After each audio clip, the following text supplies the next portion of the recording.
네, 오늘 저는 누가복음 19장 45절에서 48절의 말씀을 가지고 내 집은 기도하는 집이 되리라 하였거늘이라는 제목을 가지고 하나님께서 주시는 은혜를 함께 나눠보려고 합니다.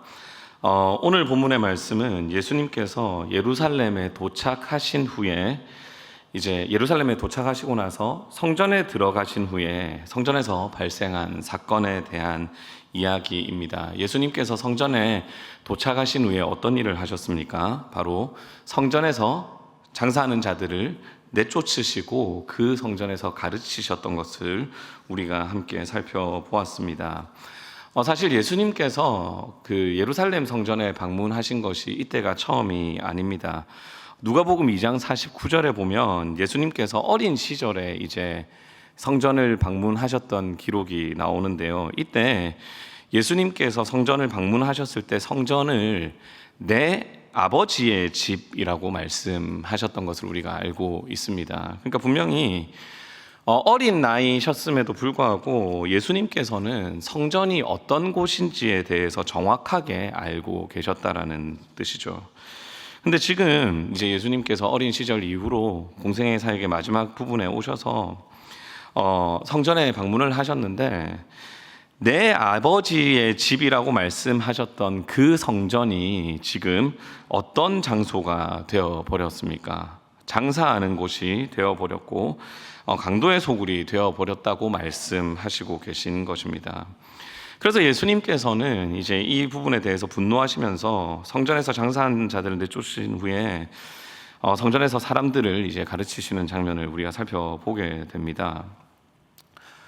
사실 이 본문은 워낙 유명한 본문이고 사실 이 본문으로 하신 설교도 여기에 참여하신 이제 수요 기도에 참여하실 분들 정도면 많이 들었을 것이라고 생각을 합니다. 그래서 이 말씀을 보시면서 이제 많은 분들이 성전을 장사하는 곳으로 만들지 말자, 그리고 물질이 우상이 되어서 교회의 본질을 왜곡하지 말자라는 묵상을 많이 하게 됩니다. 그리고 이것이 바로 이 본문을 통해서 예수님께서 하시고자 하신 말씀이기도 하시죠.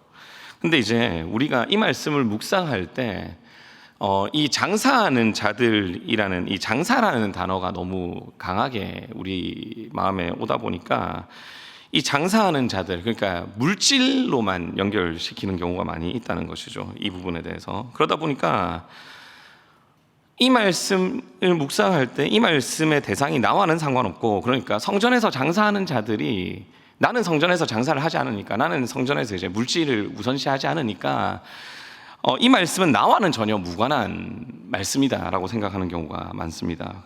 많이 있는 것 같습니다. 그래서 오늘 이 말씀을 통해서 우리가 과연 성전이 어떤 곳인지, 그리고 성전에서 장사하는 자들과 같은 모습이 이제 겉으로 보이는 그 장사를 하는 그 모습이 아니라 정말 이들의 중심이 사실 나에게 있지 않은지 함께 살펴보며 나아가기를 원합니다. 이것을 위해서 우리는 먼저 예수님께서 성전에서 장사하는 자들을 내쫓으실 때 하셨던 그 말씀을 좀 자세히 볼 필요가 있습니다. 예수님께서 성전에서 장사하는 자들에게 이제 성전을 뭐로 만들었다고 말씀하셨죠? 제 설교는 항상 뭐를 해주셔야 된다고요? 대답을 해주셔야 됩니다. 예수님께서 성전에서 장사하는 자들에게 뭐를 만들었다고 하셨죠? 강도의 소굴을 만들었다고 지금 말씀을 하십니다. 그런데 이 말씀은 예수님께서 처음 하신 말씀이 아니라 사실 예레미야 7장 11절에 나오는 말씀을 예수님께서 인용을 하신 것입니다. 그래서 예레미야 7장 11절에 이렇게 나와 있는데요. 한번 띄워주시면 감사하겠습니다. 한번 읽어보겠습니다. 시작. 내 이름으로 일컬음을 받는 이 집이 너희 눈에는 도둑의 소굴로 보이느냐? 보라, 나 곧 내가 그것을 보았노라. 여호와의 말씀이니라. 아멘. 그러니까 예레미야 7장 11절에는 뭐의 소굴이라고 나와 있지만요, 도둑의 소굴로 나와 있지만 이 말씀을 가지고 예수님께서는 강도의 소굴이라고 말씀하신 것입니다. 그리고 참고로 이 예레미야 7장 11절의 말씀은 예수님 시대의 이스라엘 백성이 아니라 예레미야 시대 때 살았던 이제 이스라엘 백성들에게 하나님께서 직접 하신 말씀입니다. 그렇다면 이제 예수님께서 예레미야 7장 11절의 말씀을 가지고 언급을 하셨고, 그렇기 때문에 예레미야 7장 11절이 어떤 의미를 가지고 있는지를 알아야지 오늘 본문에서 예수님께서 이 말씀을 하신 의도를 정확하게 알 수 있다는 것이죠. 그래서 이 말씀을 제대로 이해하기 위해서는 예레미야 당시의 이스라엘 백성들, 그리고 그때의 성전이 어떠했는지를 좀 자세히 알 필요가 있습니다. 예레미야 당시의 이스라엘이, 이제 예레미야는 이스라엘이 남유다가 멸망할 때 선지자거든요. 근데 예레미야 당시의 이스라엘이 종교적으로 상당히 타락한 상태였습니다. 그 당시 이제 성전, 그러니까 그 당시에 성전에 무엇이 있었는지 아십니까? 그러니까 성전은 누구를 예배하는 곳이죠? 하나님만을 예배하는 곳인데, 그 당시에 성전에는 우상이 있었습니다. 성전 안에. 참고로 예레미야와 완전히 동시대의 선지자가 있거든요. 예레미야가 사역을 할 때, 선지자로서의 소명을 감당할 때 완전히 똑같은 시대 때 이제 다른 땅에서 사역을 한 선지자가 있는데, 그 사람이 에스겔입니다. 그래서 예레미야와 에스겔은 완전히 똑같은 시대 때 이제 메시지를 선포한 선지자들인데요. 그래서 우리가 에스겔의 말씀을 보면은 그 당시 성전이 어땠는지를 보여주거든요. 근데 에스겔과 예레미야가 동시대 사람이니까 우리는 에스겔의 말씀을 통해서 그 당시 예레미야 시대의 성전의 모습이 어땠는지를 자세히 알 수 있는데요. 에스겔 8장 10절에 보면 이런 말씀이 나옵니다. 한번 함께 읽어보겠습니다. 시작. 내가 들어가 보니 각양 곤충과 가증한 짐승과 이스라엘 족속의 모든 우상을 그 사방 벽에 그렸고. 잠시만 떼어놔주십시오. 지금 에스겔이 내가 들어가 보니라고 되어 했는데 내가 어디에 들어가 보니라는 뜻일까요? 성전에 들어가 보니라는 뜻이죠. 그러면은 지금 성전에 들어가 보니까 이 성전의 벽에 뭐가 있는 것입니까? 각양 곤충과 가증한 짐승과 이스라엘 백성의 모든 우상이 벽에 그려져 있는 겁니다. 성전 안에. 그리고 에스겔 8장 14절에 보면 또 이런 말씀이 있습니다. 함께 읽습니다. 시작. 그가 또 나를 데리고 여호와의 전으로 들어가는 북문에 이르시기로 보니 거기에 여인들이 앉아 담무스를 위하여 애곡하더라. 담무스는 이방신입니다. 그러니까 그 당시 성전의 북문 쪽으로 가보니까 그 성전으로 들어가는 북문 앞에서 여인들이 누구를 섬기고 있었다는 뜻입니까? 담무스를 섬기고 있었다는 뜻입니다. 거기다가 8장 16절에는 더욱더 이제 놀라운 모습이 등장하는데 한번 읽어보겠습니다. 시작. 그가 또 나를 데리고 여호와의 성전 안뜰에 들어가시니라. 보라, 여호와의 성전 문 곧 현관과 제단 사이에 약 25명이 여호와의 성전을 등지고 낯을 동쪽으로 향하여 동쪽 태양에게 예배하더라. 아멘. 지금 이 안은, 지금 16절에 나오는 이제 이 부분은 성전 밖의 모습입니까? 성전 안뜰에 일어나는 모습입니까? 안뜰에 일어나는 모습입니다. 근데 지금 성전 안뜰에서 하나님을 섬기고 성전을 향해 예배해야 될 이 25명의 사람들이 지금 성전을 뭐 하고 있죠? 등지고 있죠. 등져서 지금 어디를 향해 예배하고 있다고 합니까? 동쪽으로 향해서 동쪽 태양에게 예배하고 있다는 뜻입니다. 왜 동쪽을 향하고 있을까요? 태양이 동쪽에서 뜨니까. 예, 맞죠.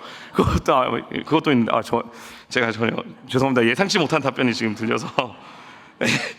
그러니까 다시 제 원래 원고대로 돌아가 보겠습니다. 그러니까 왜 동쪽으로 향하고 있냐면 그 당시 동쪽에 바벨론이 있기 때문입니다. 그러니까 지금 이스라엘이, 예레미야 에스겔 시대 때 이스라엘이 누구에게 침략을 당하고 있죠? 바벨론에게 침략을 당하고 있지 않습니까? 그러니까 그 사람들이 봤을 때 진짜 강한 신은, 진짜 힘 있는 신은 하나님입니까? 바벨론 신입니까? 바벨론 신입니다. 그래서 지금 하나님을 섬겨야 할 그 성전에서 오히려 성전을 뭐 하고요? 등지고, 우리보다 더 강해 보이는 그 바벨론의 신인 동쪽 태양을 향해서 경배하고 있는 것입니다. 그러니까 이것이 에스겔에 나타나는 성전의 모습이고, 이것이 바로 예레미야 시대 때 나타났던 성전의 모습이라는 것입니다. 그러니까 우리로 따지면 아까 성전 벽면에 뭐가 있다고 했죠? 각양 곤충과 우상과 다양한 짐승들이 있다고 했지 않습니까? 그러니까 우리로 따지면 교회 본당에 뭐가 있는 것입니까? 12지신들 그려져 있는 거예요. 부처님 그림 그려져 있는 겁니다. 그리고 엘리멘 뭐 있는 겁니까? 불상이 있는 거죠. 이렇게. 네. 이거 쉴만한 물가에는 뭐가 있는 겁니까? 쉴만한 물가에는 이제 이렇게 그릇들이 이렇게 하나씩 있어가지고 비나이다 이렇게 할 수 있는 그런 상황입니다. 근데 본당에는 뭐가 있습니까? 십자가가 쫙 있습니다. 그러면서 이 사람들이 누구를 섬긴다고 얘기합니까? 우리는 하나님을 섬깁니다. 이렇게 얘기하고 있다는 것입니다. 즉 예레미야 때의 성전이 어떤 곳이라는 것입니까? 하나님만을 섬기는 곳이 아니라는 거예요. 그러니까 모든 신들이 모여있는 신전이 되어버린 것이 바로 예레미야 시대 때의 성전입니다. 그렇다면 예레미야 시대는 어떤 시대입니까? 겉은 종교적으로는 이제 다신론적인 문화에 있으니까 주신은 하나님이라고 생각했을 거예요. 그 사람들은 겉으로는 하나님을 믿는다라고 얘기했을 겁니다. 그런데 엄밀히 따지면 겉도 이제 하나님을 믿지 않고 그냥 하나님은 여러 신 중에 한 신이었을 뿐인 시대라는 겁니다. 그렇게 성전에서 하나님만을 예배하고 하나님만을 섬겨야 할 이 성전에서 우상을 섬긴, 하나님을 완전히 떠난 그 사람들에게 하나님께서 하신 말씀이 너희는 강도의 소굴을 만들었도다 라고 하신 것이죠. 근데 중요한 것은 이 말씀을 지금 예수님이 성전에서 장사하는 자들에게 하고 있다는 것입니다. 근데 우리가 한번 생각을 해보겠습니다.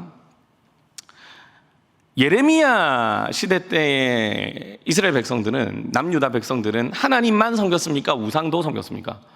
우상도 성전에서 섬겼습니다. 그러니까 강도의 소굴을 만들었다라는 그 말이 충분히 이해가 됩니다. 그런데 예수님 시대 때의 이스라엘 사람들이 성전에서 하나님만을 섬깁니까? 우상도 섬기고 있습니까? 하나님만을 섬기고 있거든요. 그러니까 예수님 시대 때의 이스라엘 백성들은 종교적으로 봤을 때는 우상을 섬기는 흔적이 있습니까? 없습니까? 없습니다. 그러니까 이 사람들은 지금 성전에서 하나님만을 섬기고 있거든요. 성전에서 오직 하나님만을 향해 제사를 하고 있습니다. 그런데 중요한 게 분명히 이 시대, 예수님 시대 때의 이스라엘 백성들은 하나님만을 섬기고 있는데도 예수님께서는 성전에서 우상을 섬겼던 자들에게 하나님께서 하신 말씀을 똑같이 하고 있다는 것이죠. 그럼 이게 무슨 의미입니까? 그러니까 성전에서 장사하는 자들이 분명히 종교적으로 하나님만을 믿고 있는데도, 하나님만을 향해 제사를 하고 있는데도 성전에서 지금 장사하는 자들이 예레미야 시대 때 성전에서 우상을 섬겼던 이스라엘 백성들과 다를 바가 있다는 것입니까? 없다는 것입니까? 없다는 것입니다. 그럼 왜 그럴까요? 분명히 지금 예수님 시대 때 이스라엘 백성들은 하나님만을 섬기고 있는데도 왜 예수님은 이들을 향해서 예레미야 시대 때 성전에서 우상을 섬겼던 자들과 다를 바가 없다고 왜 그렇게 말씀하신 것일까요? 그것은 바로 성전에서 장사하는 자들이 종교적으로는 하나님을 믿었지만 실제로 그들에게 하나님이라는 존재가 경배의 대상이 아닌 거죠. 그러니까 그들에게 하나님이라는 신은 그러니까 돈을 벌기 위한 수단이었을 뿐이었던 것입니다. 그러니까 이들의 종교는 유대교지만, 이들의 종교는 하나님만을 믿지만, 그런 그들에게 있어서 신앙은 하나님을 향한 참된 믿음으로 이어지는 것이 아니라 그냥 종교로만 끝난 것이죠. 그러니까 이렇게 성전이 온전히 하나님만을 섬기기 위한 곳이 아니라 자신들의 이익을 위한 곳이 되었을 때, 그러니까 그들에게 있어서 하나님을 믿는 믿음이 진짜 믿음이 아니라 단순한 종교가 되어버렸을 때 예수님은 이들을 향해 성전에서 우상을 섬기는 자와 동일하게 보셨다는 것입니다. 그리고 우리는 이를 통해서 바른 신앙에 대해서 알 수 있습니다. 그러니까 하나님을 믿는 바른 믿음이 무엇인가에 대해서 알 수 있다는 것이죠. 그러니까 바른 믿음이라는 것은, 바른 신앙이라는 것은 종교가 무엇인가, 내가 성전에서 얼마나 제사를 잘 드리는가, 이것이 기준이 되는 것이 아니라는 것이죠. 물론 이것이 중요합니다. 내 종교가 기독교인 거, 그리고 내가 성전에서 제사를 잘 드리는 것이 중요한데, 이 겉으로 보여지는 이 모습이 바른 신앙을 판별할 수 있는 기준 자체가 이제 될 수는 없다는 것이죠. 그러니까 바른 신앙을 가진 사람들은 이런 모습이 나오지만 이 모습이 보인다고 무조건 바른 신앙을 가졌다라고 볼 수는 없다는 것입니다. 그렇다면 바른 믿음을 가지고 있는 것에 대한 기준이 과연 무엇입니까? 그것은 바로 하나님을 어떤 분으로 믿는가라는 것입니다. 그러니까 하나님을 과연 어떤 분으로 믿는가? 이것이 결국 바른 신앙을 규정하는 기준이 된다는 것이죠. 그런데 우리가 여기서 한 번 더 주의 깊게 살펴봐야 되는 게 뭐냐면, 하나님을 어떤 분으로 믿는가라는 것이 성전을 어떤 곳으로 생각하는가와 분리되지 않습니다. 한 번 더 말씀드립니다. 하나님을 어떤 분으로 내가 믿는가라는 것이 내가 성전을 어떤 곳으로 생각하는가와 분리되지 않습니다. 그러니까 성전의 권위, 성전이 어떤 곳인가라는 것은 성전의 주인이신 하나님이 누구신가, 내가 하나님을 어떤 분으로 믿는가와 직접적으로 연결됩니다.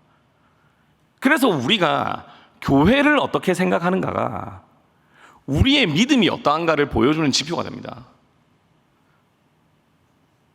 하나님이 나의 돈벌이 수단입니다. 내가 하나님을 나의 돈벌이 수단으로 생각합니다. 종교는 유대교지만 하나님을 나의 돈벌이 수단으로 생각한다면, 그러면 성전은 어떤 곳이 됩니까? 돈 버는 곳이 됩니다. 그래서 예수님 시대의 성전이 무엇이 됐습니까? 돈 버는 곳이 됐습니다. 하나님이 나와 우리나라를 지켜주는 수단이 되면 성전은 어떤 곳이 될까요? 나라를 지켜주는 신전이 됩니다. 그러니까 나라가 멸망할 것 같은 예레미야 시대 때 하나님을, 우리를 지켜주는 수호신 정도로 생각을 하니까, 그래서 예레미야 시대의 성전이 나라를 지켜주기 위한 신전이 돼버린 겁니다. 그러니까 모든 신들을 다 끌고 모으는 거예요. 그러니까 우리가 이를 통해 알아야 되는 것은 무엇이냐면, 먼저 하나님은 어떤 분이신가, 나에게 있어서 하나님은 어떤 분이신가, 이것에 대해서 고민해야 하고, 그리고 이것이 성전을 어떤 곳으로 생각하는가와 이어진다는 것을 우리가 한 번 더 알게 된다는 것이죠.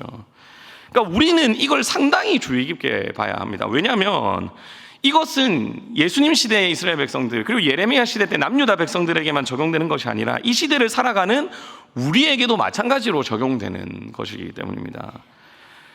그러니까 성전의 권위가 내가 하나님을 어떤 분으로 믿는가와 직접적으로 관련이 된다면, 연결이 된다면, 이 시대를 살아가는 우리에게 있어서 교회의 권위는 교회의 머리이신 예수님이 누구신가와 연결됩니다.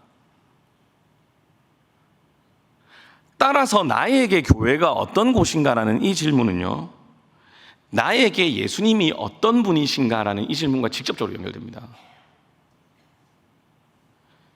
그렇다면 우리가 오늘 본문을 통해서 깨달아야 하는 것이 무엇입니까? 단순히 성전을 장사하는 곳으로 만들지 말자, 그러니까 물질을 우상으로 삼지 말자는 겉으로 드러나는 이런 문제뿐만 아니라, 이것도 중요하죠. 근데 이 문제로 우리의 적용과 묵상이 끝나는 것이 아니라, 나에게 예수님은 누구신가? 이것을 스스로 물어보고 고민하면서 나에게 교회는 어떤 곳인가? 에 대해서 우리가 정확하게 알아야 한다는 것입니다. 내가 지금 교회를 다니는데 나는 교회를 왜 다니는가? 나를 교회에 오게 하시는 이 예수님은 도대체 누구신가? 라는 것을 우리가 고민해 봐야 하는 것입니다. 왜냐하면 이 질문이 우리의 평생, 그러니까 이 땅에서의 평생뿐 아니라 우리의 영원을 결정하는 질문이 이 질문이기 때문입니다. 이 질문은 우리의 영원을 결정하는 질문입니다. 사랑하는 울산교회 성도 여러분, 여러분에게 예수님은 어떤 분이십니까? 정말로 죄로 말미암아 죽을 수밖에 없는, 영원한 형벌에 처할 수밖에 없는 나를 구원해 주신 분이십니까? 아니면은 내가 힘들 때 나를 위로해 주시는 분, 아니면 나의 문제를 해결해 주시는 분으로만 생각을 하고 있는 곳입니까?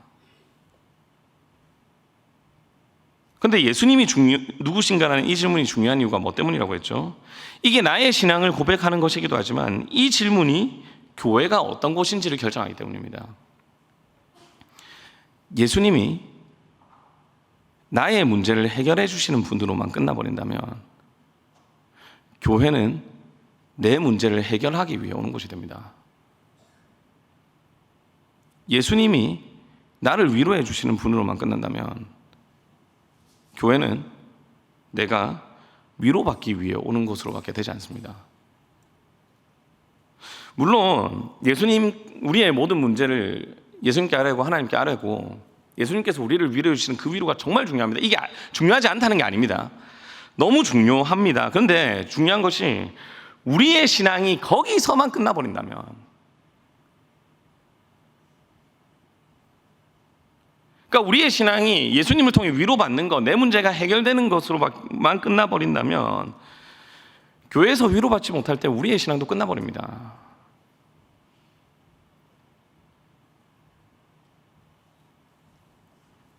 그렇다면 예수님이 누구십니까? 예수님이 나를 구원해 주신 분이라는 거예요.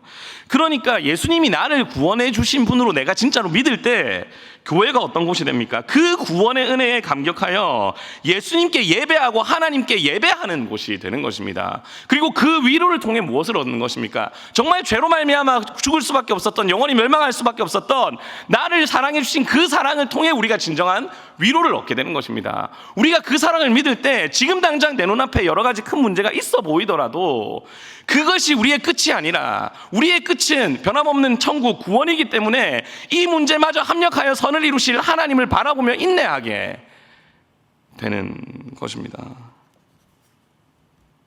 이 예배를 통해 진정한 위로를 얻게 되는 것이죠.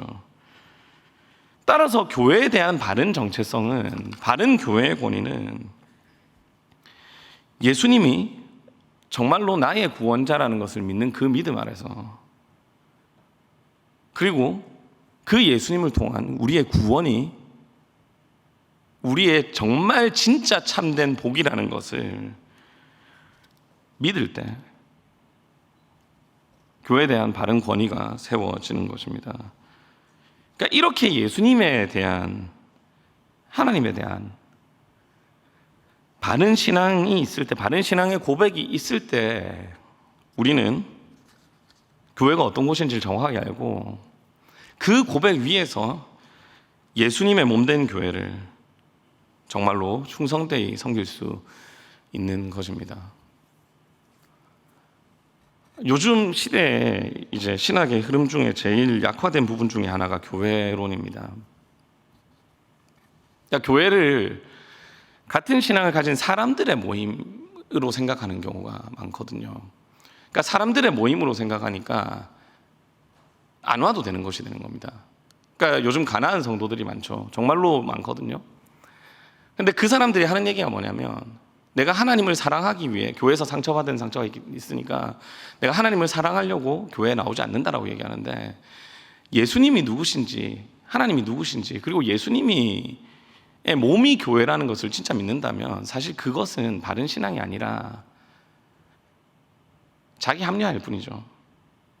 그러니까 하나님을 단순히 위로자로 생각할 때 나타나는 전형적인 패단이 교회로 신앙이 연결되지 못한다는 것입니다. 물론 그분들의 상처를 우리가 공감하고 이해하고 위로해줘야 됩니다. 그것 자체에 대한 반성이 있어야 되지만, 그렇다고 교회와 신앙을 분리해버리는 그 신앙의 형태가 바르다고 할 수는 없는 것이죠. 그리고 이제 우리가 예수님에 대한 고백이, 하나님이 누구신가라는 이 고백이 결국은 교회가 어떤 곳인지를 결정하게 되기 때문에, 우리가 바른 신앙을 가지고 있다면 결국은 주의 몸된 교회를 세워나가는, 교회를 향한 섬김으로 우리의 신앙이 이어질 수밖에 없다는 것을 우리는 알아야 합니다. 이제 우리 울산교회는 여름 방학 기간을 마무리하고 모든 양육 모임과 이제 구역 모임이 재개되면서 하반기 사역을 준비하고 있습니다. 이제 다시 교회를 세워나가야 하는 시간이라는 것이죠. 하지만 이제 우리가 교회를 바르게 세워나가기 위해 우리에게 먼저 필요한 것이 무엇입니까? 예수님이 나에게 누구신가? 라는 이 예수님에 대한 정확한 신앙 고백, 믿음의 고백입니다. 이게 없으면 아무리 많은 봉사를 해도 지치게 되거나 아니면은 지치지 않는다면 나의 만족을 위한 봉사밖에 되지 않게 됩니다. 그렇다면 예수님이 누구신가를 알기 위해 가장 필요한 것이 무엇입니까? 바로 말씀과 기도입니다. 왜 그렇습니까? 성전은 뭐 하는 곳이기 때문입니까? 내 집은 기도하는 집이기 때문입니다. 그래서 우리 울산교회가 하반기 사역 재개를 앞두고 항상 뭐로 하반기 사역을 준비를 합니까? 기도회로 준비합니다. 이게 그냥 뭐 하반기 시작하니까 행사처럼 이렇게 시작하는 기도회가 아니라 정말로 말씀과 기도를 통해 우리의 신앙을 되돌아보는 거예요. 내가 과연 누구를 믿고 있는지 한 번 더 온전히 일주일 동안 집중해서 돌아보는 겁니다. 바쁜 일상으로 인해서 우리가 잊고 있었던 예수 그리스도의 그 은혜를, 그 사랑을 말씀과 기도를 통해 한 번 더 기억하고 구원의 감격을 통해 다시 예수님이 누구신가에 대한 우리의 정확한 믿음을 가지고 그 신앙의 고백을 가지고 주의 몸된 교회를 다시 바르게 세워 나가는 것입니다. 우리가 이 자리를 사모하며 함께 나와서 기도하기를 간절히 원합니다. 그리고 이렇게 기도로 준비하며 하반기 사역을 준비하고 시작할 때 예수님이 누구신지를 알고 주의 나타나심을 경험함으로 주의 몸된 교회를 세워가는 우리 울산교회 성도님들이 되시길 간절히 원합니다. 말씀을 마무리하도록 하겠습니다. 오늘 우리는 예수님께서 예루살렘 성전에서 장사하는 자들을 내쫓으시는 이 예수님의 모습을 함께 살펴보았습니다. 이 말씀은 기본적으로는 이제 물질이 성전에 있어서 우상이 되어서 안 된다라는 것을 얘기해 줍니다. 그리고 단순히 물질을 우상으로 삼지 말자는 차원을 넘어서 성전의 본질을 무엇으로 생각하는가라는 것을 알게 되었습니다. 그리고 이것이 이 시대를 살아가는 우리에게는 교회가 어떤 곳인가, 그리고 우리를 교회로 나오게 하시는 이 예수님은 어떤 분이신가로 연결된다는 것을 우리가 함께 살펴보았습니다.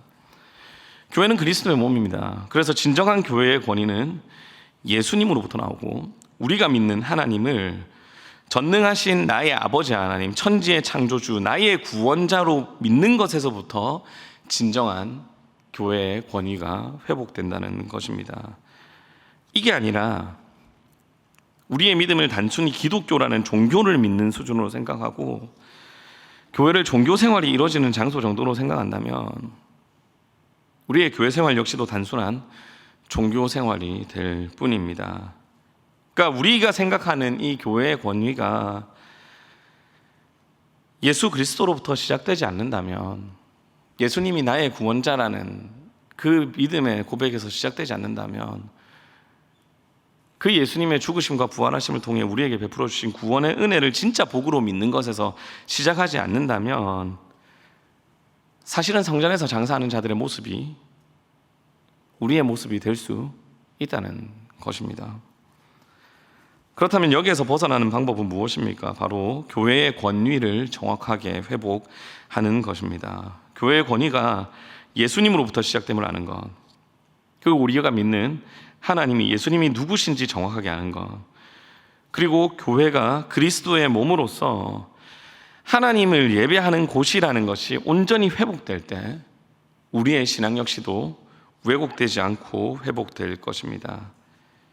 그러니까 예수님이 머리로만 날 구원해 주신 분으로 끝나는 게 아니라 정말로 우리의 구원자로 날 구원하신 나의 구주라는 이 고백이 나의 진정한 신앙의 고백이 될 때 우리는 주의 몸된 교회 역시도 바르게 세워나갈 수 있을 것입니다. 그리고 그 구원의 감격이 교회에서로 끝나는 것이 아니라 우리의 삶을 채워나갈 것입니다. 바라기는 예수님을 나의 구주, 나의 하나님으로 고백하는 그 신앙의 고백 위에서 주님의 몸인 우리 울산교회를 정말로 바른 신앙 고백 위에서 잘 세워나가는 우리 울산교회 성도님들이 되시길, 그리고 그렇게 우리가 남은 2023년 주의 몸된 교회를 충성스럽게 세워나가길 간절히 바랍니다.